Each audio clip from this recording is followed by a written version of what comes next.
ఎన్ని అవాంతరాలు ఎదురైనా భోగాపురం ఎయిర్పోర్ట్ నిర్మాణాన్ని అనుకున్న సమయంలో పూర్తి చేస్తామన్నారు కేంద్ర మంత్రి రామ్మోహన్ నాయుడు. భోగాపురం అంతర్జాతీయ విమానాశ్రయ నిర్మాణ పనులను పరిశీలించారు.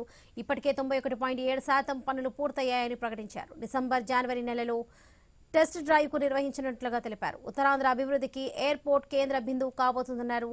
5 స్టార్ హోటల్స్ కూడా ఈ ప్రాంతంలో నిర్మించబోతున్నట్లుగా సమాచారం.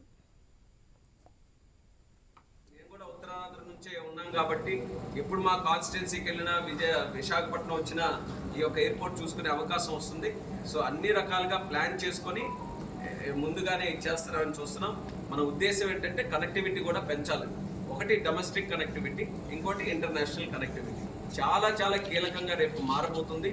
అందుకనే ఏ విషయంలో కూడా వెనకాడకుండా, ఎక్కడా లోటుపాట్లు లేకుండా, చిన్న చిన్న ఇష్యూస్ కూడా లాంగ్ టర్మ్ ప్లానింగ్తో, అలాగే ఇంటర్నేషనల్ గ్లోబల్ స్టాండర్డ్స్తో ఎయిర్పోర్ట్ని పూర్తి స్థాయిలో మేము నిర్మించడం జరుగుతుంది.